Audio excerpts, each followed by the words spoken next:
کشمیر کی اس تاریخی سرزمین پر یہ کہے بغیر نہیں رہ سکتا کہ تاریخ اپنا ورق پلٹنے والی ہے اور اسلام کا چپا چپا ہمارے ملک کا اسلام کا مرکز بنے گا۔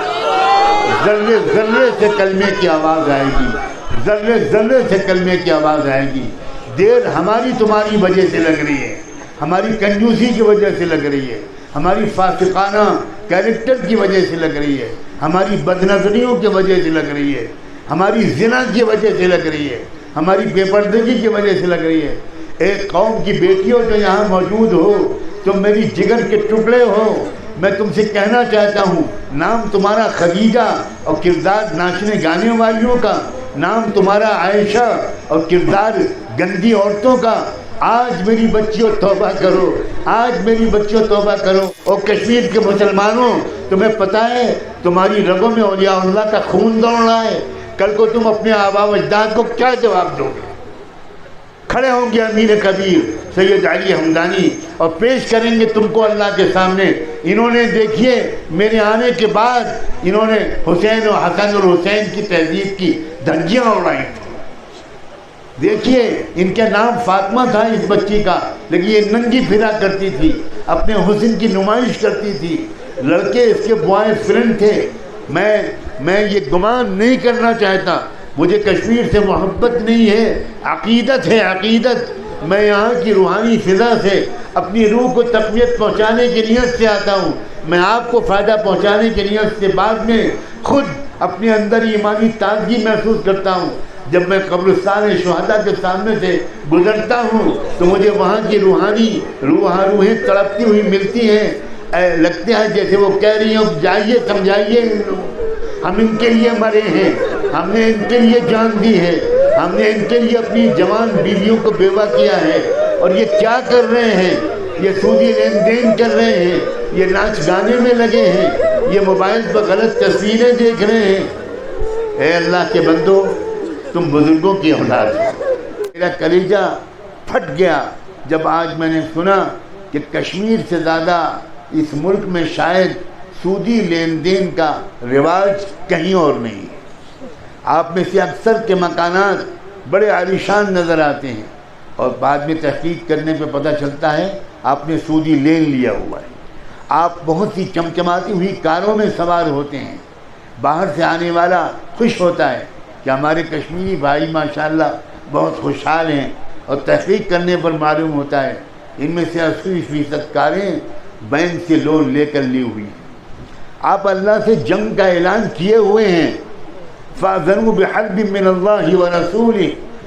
میں آپ سے بہت صاف لفظوں میں کہنا چاہتا ہوں، زنا پر خدا نے اعلان جنگ نہیں کیا، شراب پر خدا نے اعلان جنگ نہیں کیا، جھوٹ پر اعلان جنگ نہیں کیا، لیکن سودی لین دین کے بارے میں کہا ہے آ جاؤ میرے مقابلے میں، اب میں تم سے جنگ کروں گا۔ سبحان ربک رب العزت عما یصفون وسلام علی المرسلین والحمد للہ رب العالمین۔ اللہم صل علی سیدنا محمد وعلی آل سیدنا محمد وبارک وسلم۔ اللہم صل علی سیدنا محمد وعلی آل سیدنا محمد وبارک وسلم۔ اللہم صل علی سیدنا محمد وعلی آل سیدنا محمد وبارک وسلم۔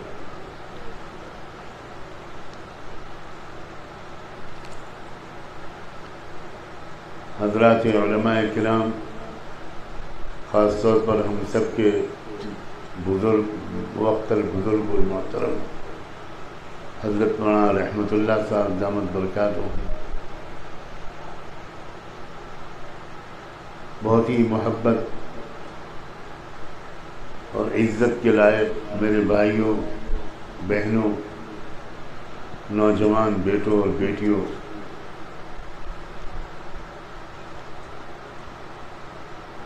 چند ہفتے پہلے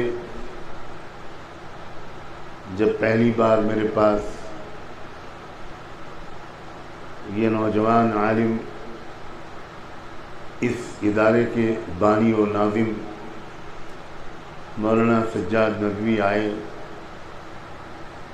اور بہت درد کے ساتھ، بڑی محبت اور طلب کے ساتھ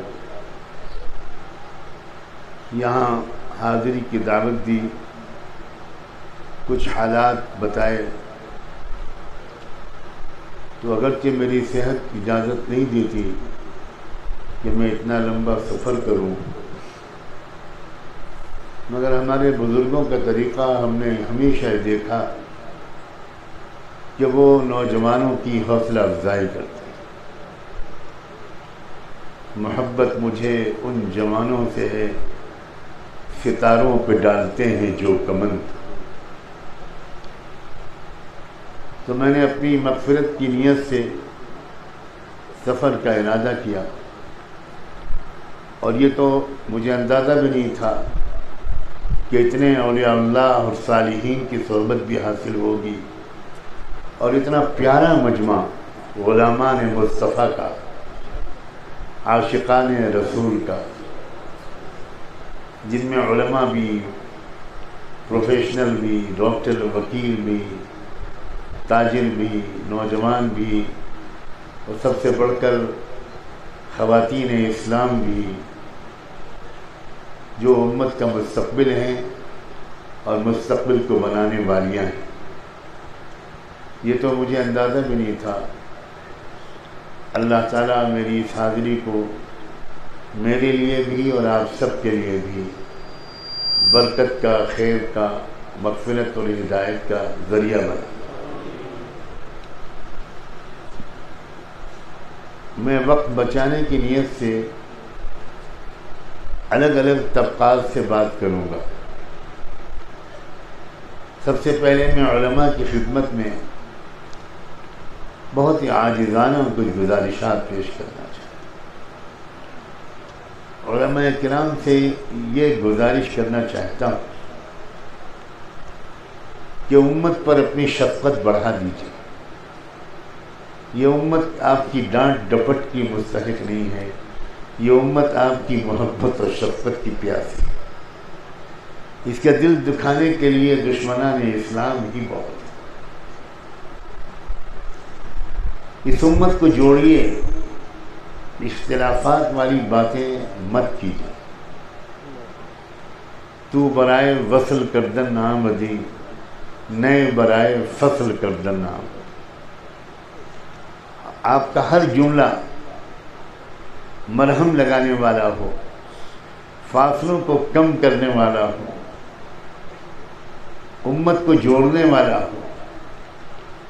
آپ صرف ایک مسلک کے داعی نہ بنیے، آپ اسلام کے داعی بنیے۔ اسلام کا دامن بہت وسیع ہے، مسلک کا دامن اتنا وسیع نہیں ہو پاتا۔ اسلام کا دامن بہت وسیع ہے۔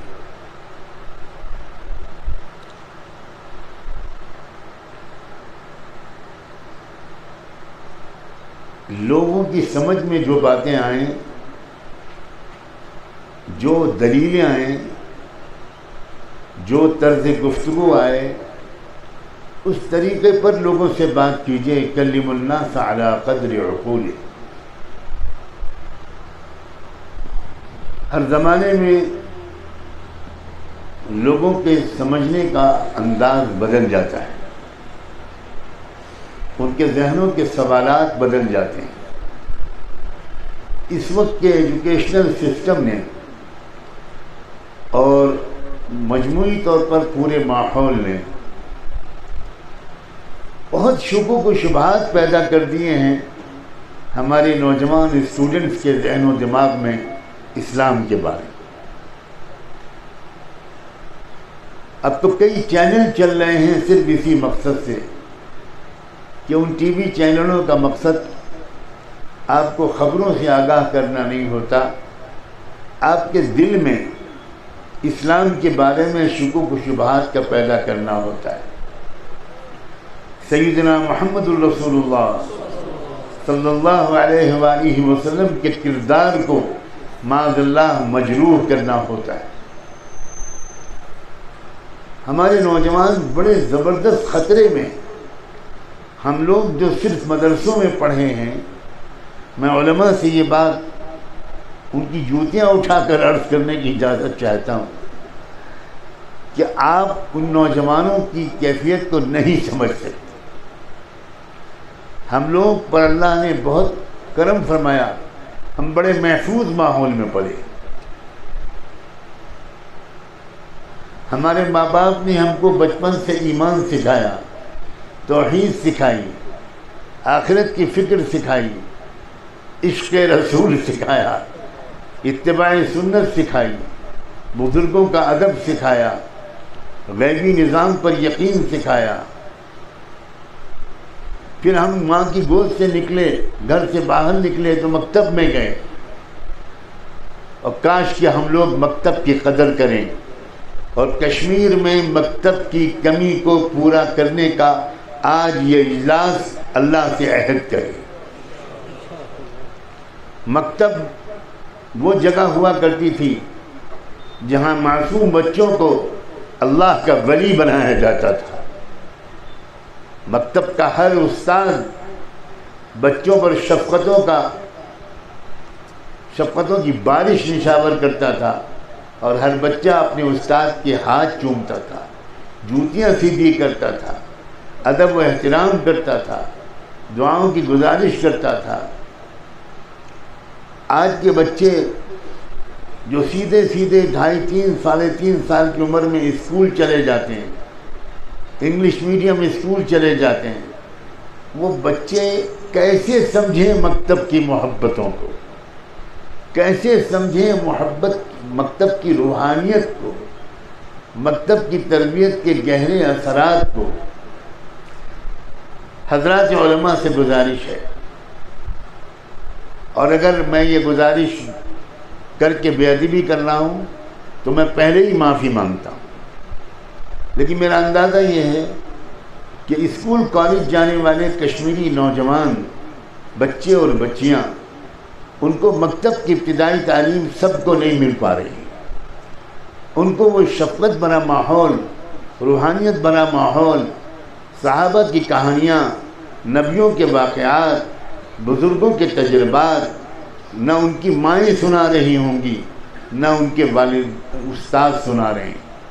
وہاں تو ٹوئنکل ٹوئنکل لٹل اسٹار ہوتا ہے، وہاں تو ناچ اور گانا ہوتا ہے، وہاں میوزک ہوتی ہے، وہاں ننگا پن ہوتا ہے، وہاں ڈانس ہوتا ہے، نہ جانے کیا کیا ہوتے ہیں. یہ بچے کس کیریکٹر کے آگے چل کر بنیں گے، اس میں کیا شک ہے. وہاں تو کالج میں جانے کے بعد استادوں کو اپنے بچوں سے، شاگردوں سے اپنی عزت کو بچانا مشکل ہوتا ہے. مذاق اڑایا جاتا ہے، بے ادبیاں ہوتی ہیں، نافرمانیاں ہوتی ہیں. تو والدین سے، علماء سے خاص طور پر گزارش ہے کہ اس پورے ماحول کو سامنے رکھ کر نوجوانوں کو خاص طور پر گلے لگائیے، ان کی کمیوں کو بالکل نظر انداز کیجیے. اور میں ایک گزارش کر کے رسک لے رہا ہوں بے ادبی کا. آپ جتنی دیر اللہ رسول کی ان سے بات کریں، اس سے کچھ کم دیر صحیح رات کے اندھیرے میں اکیلے میں کمرے میں سجدے میں گر کر ان نوجوانوں کے لیے ہدایت اور اصلاح کی دعا مانگیں. ہماری بڑی کمی ہے یہ کہ تقریریں ہماری لمبی ہو گئیں اور دعائیں ہماری مختصر ہو گئیں. پہلے کے بزرگوں کی باتوں میں جو اثر ہوتا تھا اس کی بہت بڑی وجہ ہوتی تھی.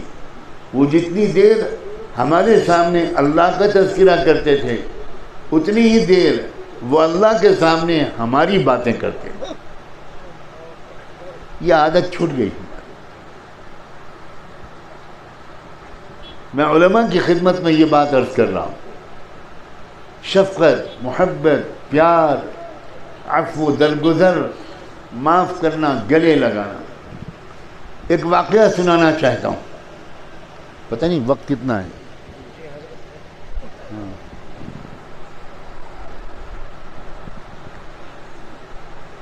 میں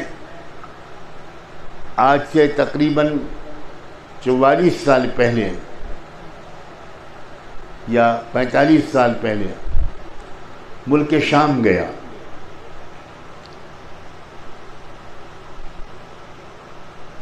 وہاں مجھے عام نوجوانوں میں تو بہت بگاڑ نظر آیا، بہت بے حیائی، بے پردگی، عریانیت وغیرہ وغیرہ.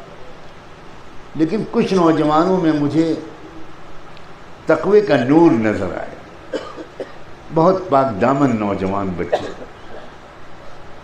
میں نے ان بچوں سے پوچھا کہ تمہاری تربیت کس نے کی ہے؟ تو انہوں نے نام لیا. میں نے کہا کہ میں کیا تمہارے شیخ مربی سے مل سکتا ہوں؟ میں مدینے سے آیا ہوں، اس وقت میں مدینے میں پڑھتا تھا. تو اس نے کہا بہت شوق سے. اگلے دن جمعہ کا دن تھا، طے یہ ہوا کہ میں جمعہ کی نماز اسی مسجد میں پڑھوں گا. چنانچہ میں چلا گیا. اسی کے ساتھ وہاں کے امام و خطیب سے ملاقات ہوئی. کیا نورانیت تھی ان کے اندر. بعد میں پھر ان سے لمبی نشست رہی، بڑی تاریخ سنائی انہوں نے. میں نے ان سے پوچھا کہ یہ نوجوان نسل آپ نے کیسے تیار کی؟ تو انہوں نے اپنے شیخ کا نام لیا. کہا اصل میں ہمارے شیخ تھے، مربی تھے، شیخ عبد الکریم رفاعی ان کا نام تھا. ان کا ایک عجب طریقہ تھا. پورے ملک میں نوجوانوں میں بددین نوجوانوں کی اکثریت ہو گئی تھی، نوجوان بچے دین سے دور ہو گئے تھے. وہ کام یہ کرتے تھے کہ روزانہ عصر کی نماز کے بعد اپنے گھر سے اپنے ہاتھ سے کچھ مٹھائی بنا کر، حلوہ بنا کر وہ اسٹیڈیم چلے جاتے تھے، کھیل کے میدان میں چلے جاتے تھے، اور وہاں جو لڑکے کھیل رہے ہوتے تھے ان کا کھیل دیکھتے رہتے تھے اور دعا کرتے رہتے تھے چپکے چپکے.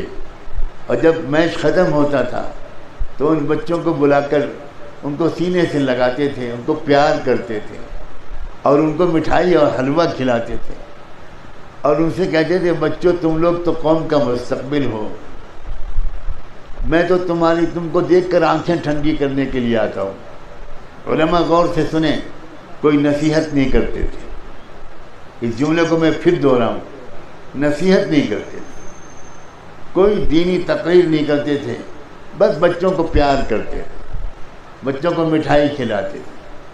اور اس کے بعد کہہ دیتے تھے کہ بچوں میں تو بوڑھا آدمی ہوں، فلاں مسجد میں رہتا ہوں، تم لوگوں کو جب کبھی فرصت ہوا کرے تو آ جائے کرو، میرا بھی کچھ وقت اچھا گزر جائے گا.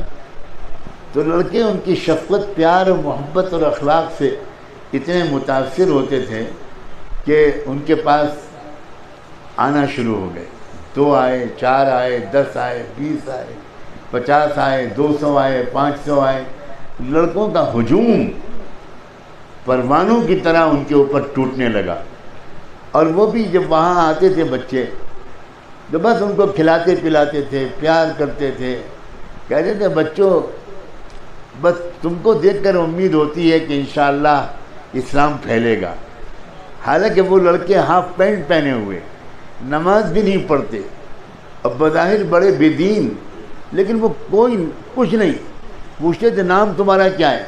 تو وہ بتاتا تھا میرا نام خالد ہے. ارے تم تو خالد ابن ولید کے خلیفہ ہو، تم تو ان کے جانشین ہو. تمہارا کیا نام ہے؟ عثمان. تمہارا کیا نام ہے؟ سعید. تمہارا کیا نام ہے؟ بلال. بس لڑکے رو پڑتے تھے اور لڑکے خود کہتے تھے شیخ معاف کیجئے ہم بڑے بے دین لوگ ہیں، آج آپ سے وعدہ کرتے ہیں 5 وقت کی نماز پڑھیں. اب میں مختصر کرتا ہوں. دھیرے دھیرے دھیرے دھیرے یہ حال ہو گیا. آج جو لوگ غزہ میں محاذ سنبھالے ہوئے ہیں یہ وہی نوجوان ہیں.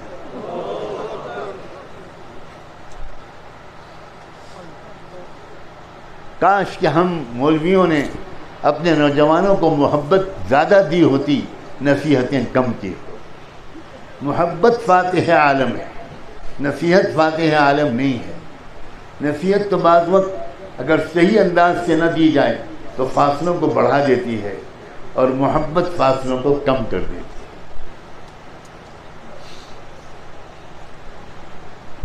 اس ماحول کو سمجھیں ہمارے علماء جس مصیبت میں گرفتار ہے ہمارے نوجوان لڑکے اور لڑکیاں۔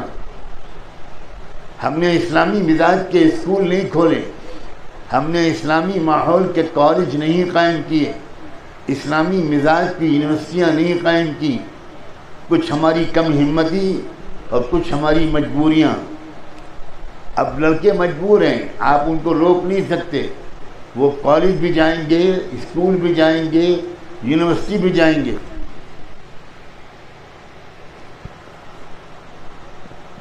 اور وہاں کے ماحول کا ان کے اوپر اثر پڑنا کوئی تعجب کی بات نہیں۔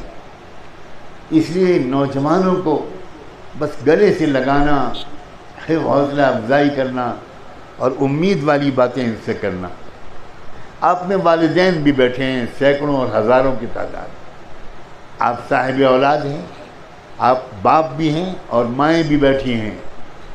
میں والدین سے کہنا چاہتا ہوں اور صاف لفظوں میں کہنا چاہتا ہوں، بچوں اور بچیوں کی تربیت میں آج 99% والدین قصوروار اور مجرم ہیں۔ والد پیسہ کمانے میں مصروف ہے، کبھی رات میں 12 بجے گھر واپس آتا ہے، کبھی 1 بجے اور کبھی 10 بجے، اور بیٹے کے بعد بیٹھتا ہی نہیں۔ باپ اور بیٹے کے درمیان ایک فاصلہ ہے، ایک گیپ ہے۔ باپ گھر میں آتا ہے تو بیٹا سامنے سے ہٹ جاتا ہے، اپنے باپ کے پاس نہیں بیٹھتا، اپنے دادا نانا کے پاس نہیں بیٹھتا، اپنی دادی نانی کے پاس بچے آج کل کے نہیں بیٹھتے۔ یہی حالت ماؤں کی ہے۔ مائیں اپنی بیٹیوں کو، باپ اپنے بیٹوں کو ہفتے میں 1 گھنٹہ بھی زندگی کی سچائی سمجھاتے نہیں۔ ہمارا نوجوان زندگی کی حقیقت کو سمجھا ہوا نہیں ہے۔ ہمارا نوجوان زندگی کو ایک تماشا سمجھتا ہے، ایک تفریح سمجھتا ہے، ایک انجوائمنٹ کا موقع سمجھتا ہے۔ یہ زندگی تفریح گاہ نہیں ہے، یہ زندگی آرام گاہ بھی نہیں ہے، یہ زندگی چراغ گاہ بھی نہیں ہے صرف کھانے کمانے کے لیے، یہ زندگی امتحان گاہ ہے۔ لیکن یہ بات باپ سمجھائے بچے کو، جیسے جیسے بچے کی عمر بڑھے ویسے ویسے سمجھانے کا انداز بہتر ہو۔ سمجھائیں بیٹا، یہ زندگی ایک چیلنج ہے، یہ زندگی ایک امتحان ہے۔ کیریکٹر کو بچا کر چلنا، کردار کو پاکیزہ بنا کر رہنا، اپنے بزرگوں کا احترام کرنا، روزانہ قرآن کی تلاوت کرنا، بلکہ قرآن کو سمجھنے کی کوشش کرنا۔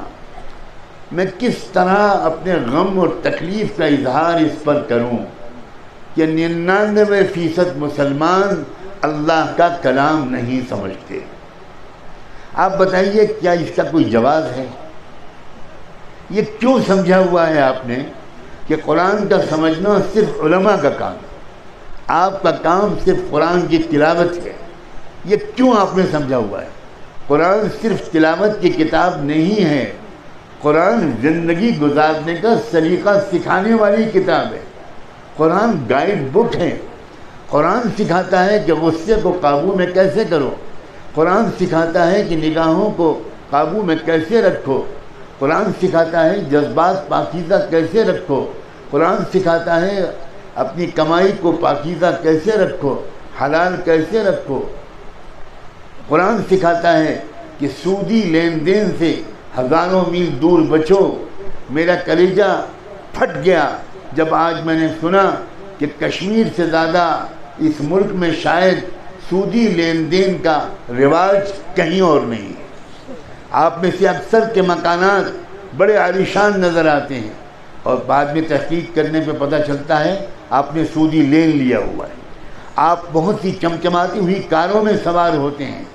باہر سے آنے والا خوش ہوتا ہے کہ ہمارے کشمیری بھائی ماشاءاللہ بہت خوشحال ہیں، اور تحقیق کرنے پر معلوم ہوتا ہے ان میں سے 80% کاریں بینک سے لون لے کر لی ہوئی ہیں۔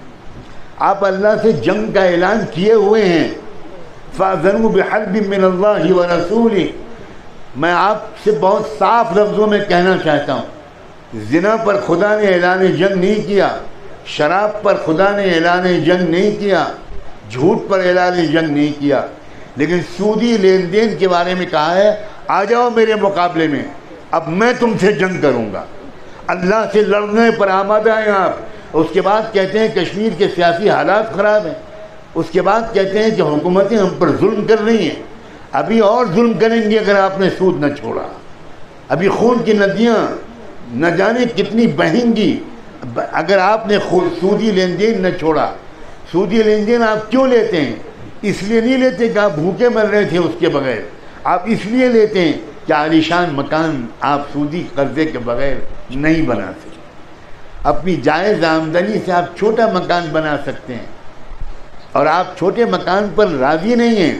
آپ کا دل چاہتا ہے میرا بھی بڑا مکان ہو، بڑے کشادہ مکان ہو، تاکہ لوگ مجھے بڑا آدمی سمجھیں. 4 دن کی زندگی ہے، جب ملک الموت آئے گا تو آپ چیخ چیخ کر کہیں گے کہ تھوڑے دن کی مہلت اور دے دیں، میں نیکیاں کر کے واپس آنا چاہتا ہوں. اور جواب دیا جائے گا کلا انہا کلمۃ ہوا قائلھا. بکواس بند کرو، بکواس بند کرو. جو وقت تم کو دیا گیا تھا وہ پورا ہو گیا. اب جہنم میں جاؤ، اب عذاب جھیلو. اب دیکھو اللہ کی مار. بہت سودی لین دین تم نے کیا تھا. جو قوم سودی لین دین زیادہ کرتی ہے وہ قوم پنپ نہیں سکتی. ایک بات سمجھ لیجئے، دنیا کے دوسرے کافر اور مشرک و غیر مسلم وہ سودی لین دین سے دنیا میں چمک سکتے ہیں، لیکن محمد رسول اللہ کے امتی وہ سودی لین دین کے ذریعے کبھی بھی پنپ نہیں سکتے.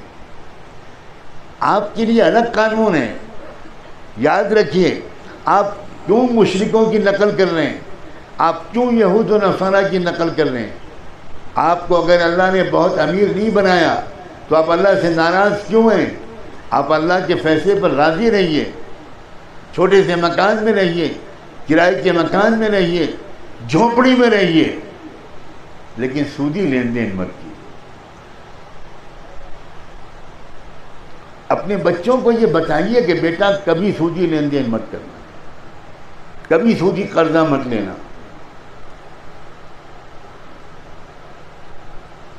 بات ذرا پھیل جائے گی ورنہ میں کچھ واقعے سناؤں. میں امریکہ میں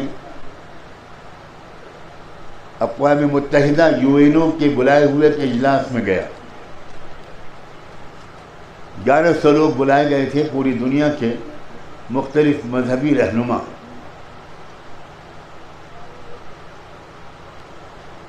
پہلا سیشن کا موضوع تھا کہ دنیا سے غربت کو کیسے دور کیا جائے.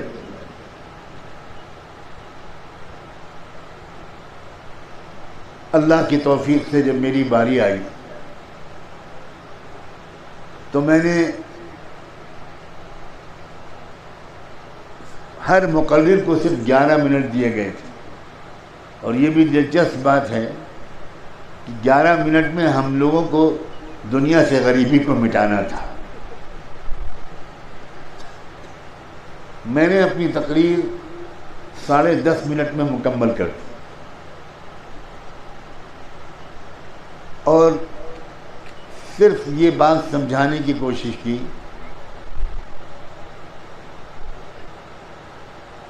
کہ آج سے 1400 سال پہلے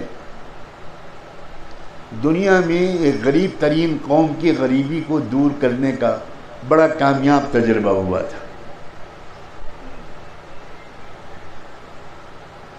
اور میں نے پھر یہ سمجھانے کی کوشش کی کہ اس قوم سے سودی نظام کو ختم کر دیا گیا اور زکوٰۃ کے نظام کو پھیلا دیا گیا تو 20-25 سال کے عرصے میں وہ غریب ترین قوم پوری دنیا کی سب سے خوشحال قوم بن گئی.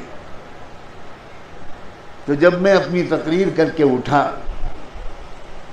ہٹا وہاں سے، تو اس وقت UNO اقوام متحدہ کے secretary general mister Kofi Annan جو اجلاس کی صدارت کر رہے تھے وہ کھڑے ہوئے اور انہوں نے یہ کہا کہ نعمانی صاحب نے ایک پریکٹیکل حل کی طرف اشارہ کیا ہے، عملی حل غریبی کو دور کرنے کے لیے۔ تو میں چاہتا ہوں کہ اگر آپ لوگ اجازت دیں تو دوبارہ نعمانی صاحب کو 11 منٹ کے لیے میں بلاؤں اور ان سے کہوں کہ اس کو کھول کر بیان کیجیے۔ سارے لوگوں نے تالیاں بجا کر اجازت دی اور میں آنسوؤں کے ساتھ دوبارہ گیا، کیونکہ یہ کمال میرا نہیں تھا، یہ کمال محمد مصطفیٰ کی شریعت کا تھا، اللہ کے قانون کا تھا۔ اس کے بعد دوسری مرتبہ جب مجھے بلایا گیا میں نے بہت کھول کر بات کی۔ پہلی دفعہ تو اشاروں کنایوں میں زیادہ بات کی تھی، دوسری بار بہت کھول کر بات کی، اور میں نے کہا میں چیلنج کرتا ہوں اس وقت عالمی اجلاس میں آن ریکارڈ یہ چیلنج کرتا ہوں کہ جب تک سودی نظام کا خاتمہ نہیں ہوگا تب تک دنیا سے غریبی دور نہیں ہو سکتی۔ اجلاس ختم ہو گیا، لوگوں نے مجھے گھیر لیا، وہ ایک الگ کہانی ہے۔ کھانے کا وقت آیا تو ہم لوگ کھانے کی میز پر بیٹھے، کھانا ابھی شروع ہونے والا تھا کہ مجھے بلایا گیا کہ سیکرٹری جنرل صاحب کہہ رہے ہیں کہ آپ میری میز پر آ جائیں، تو میں سب سے معذرت کر کے وہاں چلا گیا۔ وہاں تعارف ہوا، جن لوگوں سے تعارف ہوا ان میں ایک ورلڈ بینک کے ڈائریکٹر تھے، ورلڈ بینک کے ڈائریکٹر جنرل، جہاں سے پوری دنیا میں یہ سودی نظام چلایا جاتا ہے، وہ بھی بیٹھے ہوئے، گلین ٹرنر ان کا نام تھا۔ تو انہوں نے کہا کہ آج آپ نے تو عجیب باتیں کہیں، آپ نے تو کہا کہ سودی پورے نظام کو، انٹرسٹ بیس اکنامک سسٹم اور بینکنگ سسٹم کو ڈیمالش کیے بغیر، اس کو ختم کیے بغیر دنیا سے غریبی دور نہیں ہو سکتی۔ تو کیسے ممکن ہے؟ دنیا چلے گی کیسے؟ آخر دنیا قرضے لے گی تو پھر کیا ہوگا؟ اگر سود کے ساتھ واپس نہیں کرے گی تو بینکنگ کا نظام کیسے چلے گا؟ میں نے ان سے کہا کہ میں آپ کو سمجھاتا ہوں۔ ایک فیکٹری لگانے والا ایک شخص 1 کروڑ روپے بینک سے لے کر وہ اپنی فیکٹری لگائے، اب اس کو واپس جو کرنا ہے وہ کم سے کم 1 کروڑ 25-30 لاکھ کرنا ہے، 25-30 لاکھ بڑھا کر کرنا ہے۔ یہ 25-30 لاکھ جو بڑھائے گا یا جو بڑھاتا ہے وہ کیا اپنی جیب سے بڑھاتا ہے؟ آپ ذرا جواب دیجیے۔ وہ ہم خریداروں کو وہ سودا مہنگی قیمت میں بیچ کر ایکسٹرا پیسے لیتا ہے اور وہ ایکسٹرا پیسوں سے وہ لون کا قرضہ جو ہے وہ واپس لیتا ہے۔ بات سمجھ میں آ رہی ہے کہ نہیں؟ کیوں بھائی؟ یا میں چوتھے آسمان کی باتیں کروں؟ میں آسمانوں پر اڑانے والا نہیں ہوں، میں زمین پر چلانے والے لوگوں میں سے۔ ہر سال آپ مہنگائی بڑھائیں گے تو غریبی کیسے دور ہوگی؟ ہر چیز کی قیمت بڑھتی چلی جائے گی، کسی چیز کی قیمت ایک جگہ پر ٹھہر ہی نہیں سکتی، اس لیے کہ سارا نظام سودی قرضے پر چل رہا ہے۔ تو ورلڈ بینک کے ڈائریکٹر صاحب کے پاس کوئی جواب نہیں تھا، اور یہ کہنے لگے انہوں اٹھتے ہوئے کہ بھائی بہت زیادہ وقت چاہیے آپ سے سمجھنے کو، میں کوشش کروں گا کہ آپ سے رابطے میں رہوں، لیکن آپ جو باتیں کہہ رہے ہیں اس کا میرے پاس جواب کوئی نہیں۔ لوگوں، اللہ کے بندوں، پورے اسلام پر چلو اور سودی لین دین کو چھوڑ دو۔ اگر آج آپ نے یہ عہد کر لیا تب میں سمجھوں گا کہ اجلاس 100% کامیاب۔ اپنے بچوں کو وقت دیجیے، ماؤں سے کہتا ہوں بیٹیوں کو کچھ تربیت دیجیے، کچھ سمجھائیے۔ شادی شدہ زندگی کے بارے میں ہمارے نوجوانوں کا تصور صرف افسانوی ہے۔ لڑکا نہیں جانتا کہ شادی کے بعد اس کے اوپر کیا کیا ذمہ داریاں آنے والی ہیں۔ لڑکی نہیں جانتی کہ شادی کے بعد اس کے اوپر کیا کیا ذمہ داریاں آنے والی ہیں۔ لڑکا بھی یہ سمجھتا ہے کہ میری شادی ہوگی تو میں شاہ جہاں بنوں گا اور میری دلہن ممتاز بیگم ہوگی اور ہم دونوں مل کر تاج محل بنائیں، اور ماشاءاللہ 8-10-15 دن کے اندر آٹے دال کا بھاؤ معلوم ہو جاتا ہے جب لڑکی کو ساس نامی مخلوق کا سابقہ پڑتا ہے۔ الساس مساس وما ادراک مساس۔ آپ نے تربیت ہی نہیں دی، ماں نے سمجھائی نہیں بیٹی کو کہ سسرال ایک نئی دنیا ہے، نئے رشتہ دار ہیں، کیسے ان کا دل جیتنا ہے، کیسے ان کی خدمت کرنی ہے۔ نہ باپ نے بیٹے کو تربیت دی،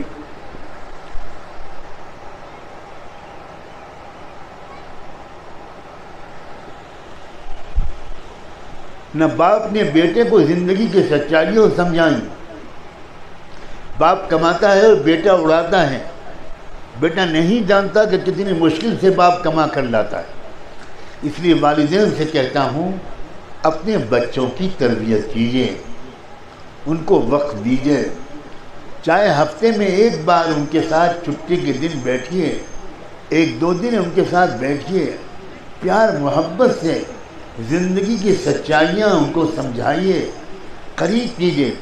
ایک زمانہ تھا کہ بچے والد کے پاس سمٹ کر بیٹھتے تھے، بچیاں ماں سے چمٹ کر بیٹھتی تھیں۔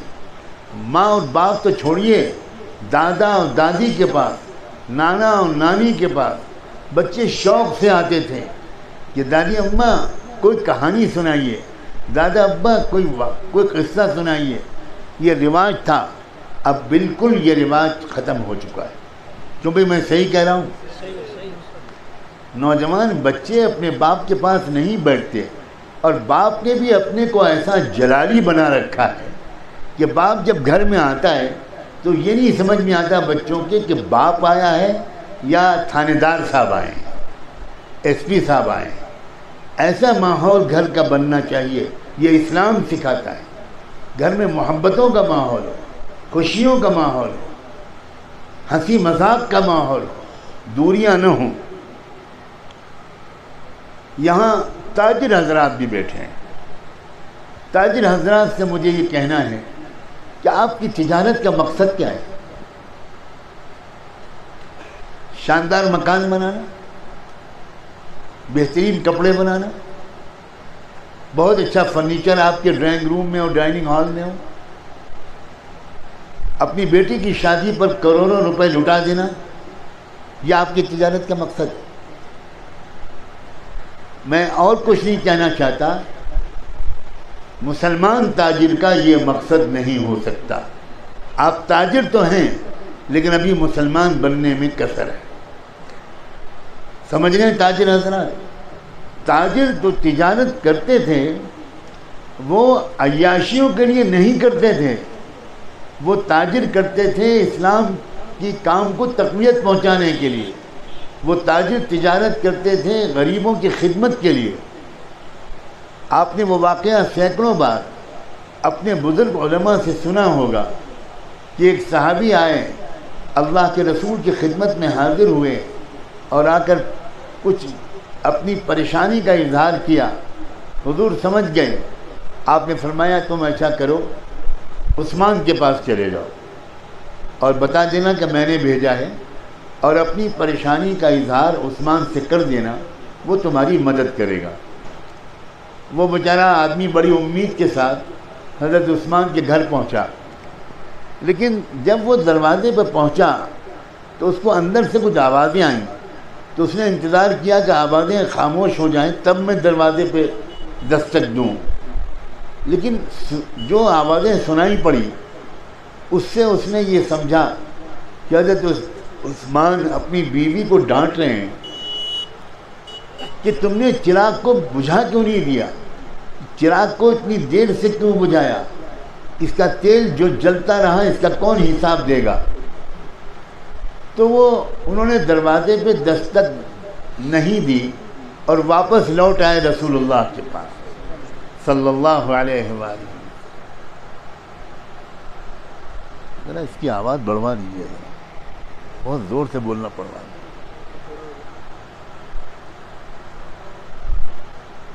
وہ لوٹ آئے اللہ کے رسول کے پاس، اور حضور نے کہا کہ آپ نے مجھے کس کے پاس بھیج دیا؟ جو آدمی اپنی بیوی کو ڈانٹ رہا ہے چراغ کے تیل پر، وہ میری کیا مدد کرے گا؟ وہ تو بیچارہ خود غریب ہے، تو مجھے تو اچھا ہی نہیں لگا کہ میں اس سے کچھ مانگوں۔ حضرت عثمان، حضور نے فرمایا نہیں، تم جاؤ دوبارہ بلاؤ دروازے پر، میرا پیغام پہنچاؤ، وہ تمہاری مدد کرے گا۔ اس بار وہ گئے اور انہوں نے دستک دی، اور حضرت عثمان رضی اللہ عنہ باہر نکلے، اور باہر نکل کر ان سے پوچھا کہ انہوں نے پوری بات بتائی۔ بہت محبت سے انہوں نے ان کا استقبال کیا، کھلایا پلایا، اکرام کیا، اور بہت مال، کھانے پینے کا سامان، شہد، گھی، غلہ، اناج، خدا جانے کیا کیا، کھجوریں، وہ باقاعدہ اونٹ پر لاد کر ان کے حوالے کی، جاؤ اللہ برکت دے۔ تو وہ سامان لے کر کچھ دیر چپ چاپ کھڑے رہے۔ انہوں نے حضرت عثمان نے کہا کہ جاؤ، کیوں کھڑے ہو؟ انہوں نے کہا ایک بات پوچھنے کی اجازت چاہتا ہوں، آپ کو ایک بات بتانا چاہتا ہوں۔ میں تھوڑی دیر پہلے بھی آیا تھا، اور اس وقت آپ اپنی بیوی کو ڈانٹ رہے تھے چراغ کے تیل پر، تو میں سوچنے لگا کہ جو آدمی چراغ کے تیل پر بیوی کو ڈانٹ رہا ہے وہ مجھے کیا دے گا؟ تو میں چپ چاپ واپس چلا گیا، لیکن حضور نے دوبارہ بھیجا۔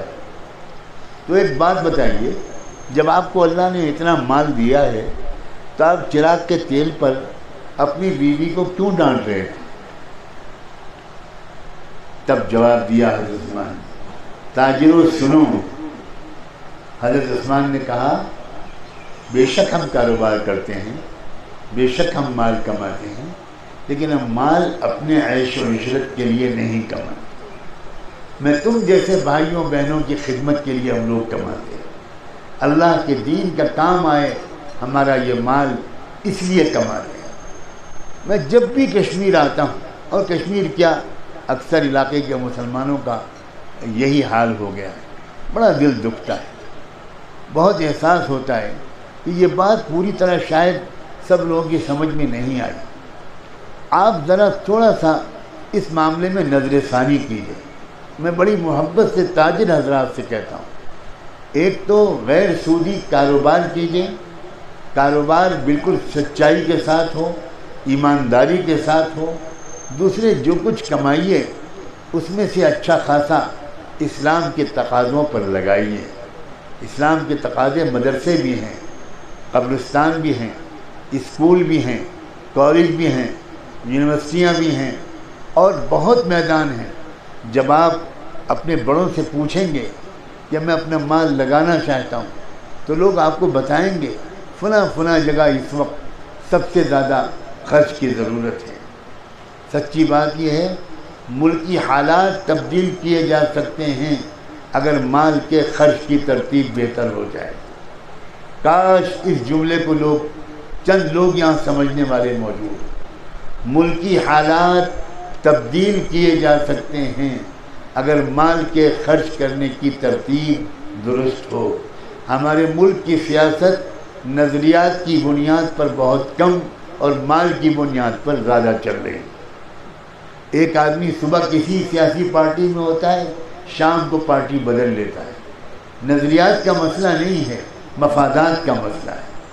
کاش کے تاجر حضرات ذرا تنہائیوں میں ملیں، ان کو سمجھایا جائے کہ بھائی ہمارا ملک میں، اپنے ریاست میں اتنی خوبصورت ریاست، اتنی اعلیٰ درجے کی روحانی صلاحیت والی، کاش کہ آپ اپنی روحانی صلاحیت کو پہچان لیتے۔ امیر کبیر کی دعاؤں سے، اولیاء اللہ کی توجہات سے جو روحانیت یہاں کے ذرے ذرے میں ہے، وہ باہر سے آنے والا محسوس کرتا ہے، شاید زیادہ محسوس کرتا ہے۔ اس روحانیت کو فروغ دینے اور بچائے رکھنے کے لیے اپنے اداروں کی ضرورت ہے، اپنے اسپتالوں کی ضرورت ہے، اپنے اسکولوں کالجوں کی ضرورت ہے، اپنے یتیم خانوں کی ضرورت ہے۔ اور وہاں ان سب چیزوں پر مال لگنا چاہیے. اور یہاں کے علاوہ بھی آپ کا مال بہت بڑی بڑی تبدیلیاں لا سکتا ہے. میں تاجر حضرات سے یہ گزارش کرتا ہوں. ڈاکٹر حضرات بھی ہوں گے یہاں بیٹھے ہوئے, وکلاء بھی ہوں گے. ڈاکٹری کا پیشہ میں نے کل بھی کہا تھا, سری نگر شہر میں جو مخصوص حضرات کی ایک چھوٹی سی مجلس اچانک ہو گئی تھی, کہ میڈیکل پیشہ یہ اللہ کو راضی کرنے والا, اللہ کے بندوں کی خدمت کرنے والا, اللہ کے بندوں کی دعائیں لینے والا, یہ بہت بڑا پیشہ تھا. اب اسی پیشے کو خون چوسنے والا پیشہ بنا دیا گیا. اکثر ڈاکٹر مریضوں کے ساتھ زیادتی کر رہے ہیں. مجھے امید ہے کہ انشاءاللہ اللہ کے رسول کے غلام جو ڈاکٹر بن رہے ہیں, بن چکے ہیں, بنیں گے, وہ انسانی ہمدردی کی بنیاد پر اپنے مریضوں کے ساتھ برتاؤ کریں گے. غیر ضروری جانچیں نہیں لکھیں گے, سستی دوائیں لکھیں گے, اور اپنے پاس سے اگر ضرورت سمجھیں گے تو مدد کریں گے. اور سب سے زیادہ مریض کے ساتھ مسکرا کر بولنا, اس کی ہمت بڑھانا, ہمدردی کے 2 بول بولنا, اسی سے مریض آدھا اچھا ہو جاتا ہے. یہ بات ڈاکٹر لوگ ہم جیسوں سے زیادہ جانتے ہیں. جو سیاستداں ہیں, جو پولیٹیکل ایکٹیوسٹ ہیں, ان سے بھی کہنا چاہتا ہوں کہ بھائی اپنے ذاتی مفاد کے لیے سیاست کرنا یہ کسی مسلمان کا کام نہیں ہو سکتا. مسلمان سیاست میں جائے تو اللہ کے مخلوق کی خدمت کے لیے جائے. سرکاری پیسے کو صحیح جگہ پر لگوانے کے لیے جائے, خود فائدہ اٹھانے کی نیت سے نہ جائے. تو یہ سیاست میں لگنا بھی عبادت شمار ہوگا, دین شمار ہوگا. اس کی بھی سخت ضرورت ہے, سخت ترین ضرورت ہے. اور جب آپ اللہ والے بڑے صاحب نظر لوگ, جن کی نظر ملکی اور عالمی حالات پر بھی ہے, خطرات پر بھی ہے اور امکانات پر بھی ہے, جب آپ ان سے ملیں گے, ان سے کچھ سیکھیں گے اور سمجھیں گے, تو آپ کو یہ بات معلوم ہوگی کہ اس وقت دنیا کے بہت سے ممالک 2 راہیں پر کھڑے ہیں. یا وہ جہنم بن سکتے ہیں اپنے رہنے والوں کے لیے, اور یا وہ ہدایت کا مرکز بن سکتے ہیں. عجیب و غریب بات ہے, عجیب بات ہے. میں نے جو بات 15 سال پہلے کہی تھی, جس کو ابھی یاد دلایا گیا, آج 15 سال ہوتے ہوتے اس بات کی سچائی اس قدر ظاہر ہو رہی ہے. ادھر غزہ میں اللہ کے بندے اور بندیاں شہید ہو رہے ہیں, اور ادھر یورپ اور امریکہ میں اللہ کے ہزاروں بندے اسلام لا رہے ہیں. یعنی تعداد بھی ملتی جلتی ہے. 40-45 ہزار لوگ اب تک شہید ہو چکے ہیں, اور 48,000 لوگ سرکاری اطلاع کے مطابق یورپ میں اسلام لا چکے ہیں. اور کیوں اسلام لا رہے ہیں؟ انہیں کوئی دعوت نہیں دے رہا. ایک مسجد میں 80 عورتیں ایک ساتھ آئیں, اس مسجد کے امام سے کہا کہ ہم لوگ اسلام قبول کرنا چاہتے, اس لیے آئیں. تو انہوں نے پوچھا کہ بھئی کیسے آپ اتنے بڑی تعداد میں؟ تو انہوں نے کہا دیکھیے, ہم لوگ دیکھ رہے ہیں ٹیلی ویژن پر فلسطین کے حالات کو, اور ہم یہ دیکھ رہے ہیں کہ ماں اپنے شہید بیٹے کی پیشانی چوم رہی ہے اور کہہ رہی ہے شاباش بیٹا شاباش, شاباش میری دعائیں قبول کروا دی تم نے. شوہر اپنی بیوی کو رخصت کر رہا ہے, بیوی اپنے شوہر کو رخصت کر رہی ہے, بہن اپنے بھائی کو رخصت کر رہی ہے, ننھے منھے بچوں کو قبر میں اتار رہا ہے باپ. ابھی پرسوں جو اللہ کا بندہ شہید ہوا, اس شہید کا جنازہ جب گھر میں لایا گیا تو اس شہید کی بیوی نے اس شہید کی ماں سے کہا ماں مبارک ہو, آپ دعا کرتی تھی کہ آپ شہید کی ماں بنیں, اللہ نے آپ کی دعا قبول کی. شہید کی بیوہ بجائے رونے اور چلانے کے وہ اپنی ساس کو, اپنے شوہر کی ماں کو مبارکباد دے رہی ہیں. مجھے بتائیے وہ مسلمان ہیں کہ ہم مسلمان ہیں؟ اللہ کے بندو، خدا کے لیے اپنے ایمان کو مکمل کرو. کمی ہے ہمارے ایمان. کیوں بھائی کمی ہے کہ نہیں؟ آواز نہیں آئی، کوئی جواب نہیں آیا. یہ کمی کب دور ہوگی؟ مرنے کے بعد یا مرنے سے پہلے؟ اچھا پتہ ہے کہ کب مریں گے؟ کیوں دیر کرتے ہیں؟ کیوں اللہ والوں کے پاس بھاگ بھاگ کر نہیں جاتے؟ جو سوالات آپ کے ذہن میں ہیں اس کے لیے انتظار کیوں کرتے ہیں کہ کوئی آئے تو ہم اس سے سوال کریں گے؟ خدا کے بندو، اس کی عادت ڈالو. یہ سال میں ایک بار کوئی سفر کریں آپ علم سیکھنے کے لیے، اپنی اصلاح کے لیے، اپنی تربیت کے لیے، اپنی نا امیدی کو امید سے بدلنے کے لیے، اپنی پس ہمتی کو بلند حوصلگی سے بدلنے کے لیے، اپنے خوف کو اطمینان سے بدلنے کے لیے. انما ذالکم الشیطان یخوف اولیاءہ فلا تخافوہم وخافون. موجودہ حالات کی وجہ سے عجب خوف طاری ہے لوگوں کا، عجب خوف طاری. یہ خوف مجھے کہنے کی اجازت دے دیجئے، میں اپنے بارے میں تو کہہ سکتا ہوں، آپ میں سے کسی کے بارے میں کہنے کا مجھے حق نہیں. یہ خوف اللہ پر یقین کی کمی کی وجہ سے. ہم نے اللہ کو نہیں پہچانا. ہم محسوس کرتے ہیں کہ بدر و احد میں تو اللہ کی طاقت زیادہ تھی، لیکن آج کی موجودہ حکومت کے مقابلے میں اللہ کی طاقت کمزور ہے. اللہ مجھے نہیں بچا پائے گا، اللہ میری حفاظت نہیں کر پائے گا. یہ پرانے زمانے کی بات ہے کہ اللہ خیر حافظا وهو ارحم الراحمین. دوستو، اللہ اپنی اسی طاقت کے ساتھ آج موجود ہے. جس اللہ نے فرعون کو سمندر میں ڈبویا تھا، وہ اس وقت کے فرعونوں کو بھی زندگی کے سمندر میں ڈبوئے گا. یاد رکھیں، جب کسی حکمراں کا غرور و تکبر حد سے آگے بڑھ جاتا ہے، ظلم اور دہشت گردی اور آتنکواد حد سے آگے بڑھ جاتا ہے، وہ کوئی بھی حکمراں ہو، دنیا کے کسی ملک کا ہو، اس کا خاتمہ قریب ہوتا ہے. وہ حکمراں مکے اور مدینے کا ہو یا وہ حکمراں کسی ملک کا ہو، کسی شہر کا ہو. یاد رکھیں، غرور و تکبر کو اور ظلم کی سزا اس دنیا میں مل کر رہتی ہے. کفر کی سزا اس دنیا میں ملے یہ ضروری نہیں ہے. کفر کی سزا آخرت میں ملتی ہے، لیکن ظلم کی سزا اس دنیا میں مل کر رہتی ہے. شرط یہ ہے کہ مظلوم جو ہوں وہ متحد ہوں، مظلوم ڈرے ہوئے نہ ہوں، مظلوم گھبرائے ہوئے نہ ہوں، مظلوم حق کی گواہی دے رہے ہوں، مظلوم سچی بات کہہ رہے ہوں، مظلوموں کا اللہ سے تعلق بڑھ رہا ہو، دعاؤں کا اہتمام بڑھ رہا ہو، قرآن مجید سے مدد لینے کا رواج بڑھ رہا ہو، اللہ تعالیٰ سے مدد مانگنے کا وَاعْتَصِمُوا بِحَبْلِ اللَّهِ جَمِيعًا یہ مزاج بن رہا ہو، تو پھر آپ دیکھیں پھر اللہ کی مددیں کیسے آتی ہیں. کیا ہوتا ہے؟ اللہ تعالیٰ شروع میں ڈھیل دیتے ہیں. یہ بات بھی میں کہنا چاہتا ہوں، اللہ تعالیٰ شروع میں ڈھیل دیتے ہیں، ظالم کو ظلم کرنے دیتے ہیں. بہت جلدی مداخلت کرنے کی اللہ کی عادت نہیں ہے. اللہ جلدی انٹرفیئر نہیں کرتے، بہت ڈھیل دیتے ہیں، بہت موقع دیتے ہیں. لیکن پھر ایک وقت آتا ہے جو اللہ ہی کے علم میں ہے. وہ وقت کوئی نہیں بتا سکتا، کوئی نہیں بتا سکتا کہ 2027 میں کیا ہوگا اور 2026 میں کیا ہوگا.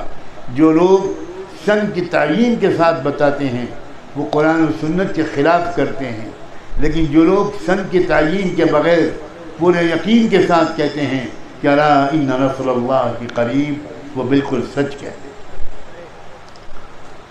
پچھلی قوموں پر اتنی تکلیفیں آئی تھیں ایمان والوں پر، صرف ایمان کی وجہ سے، صرف عمل صالح کی وجہ سے، اپنے نبی کے اتباع کی وجہ سے ان پر اس قدر سختیاں ہوئی تھی کہ اللہ کی پناہ کہ وقت کے نبی بھی پکار اٹھے تھے کہ متی نصر اللہ. آپ سوچیں، وقت کا نبی چیخ اٹھے، وقت کا نبی سوال کرنے لگے کہ اللہ کی مدد کب آئے گی. آپ سوچیں وہ مصیبت کتنی بڑی ہوگی. جب نبی کی زبان سے یہ جملہ نکلا کہ متی نصر اللہ، کب آئے گی اللہ کی مدد، تب اللہ کی طرف سے جواب آیا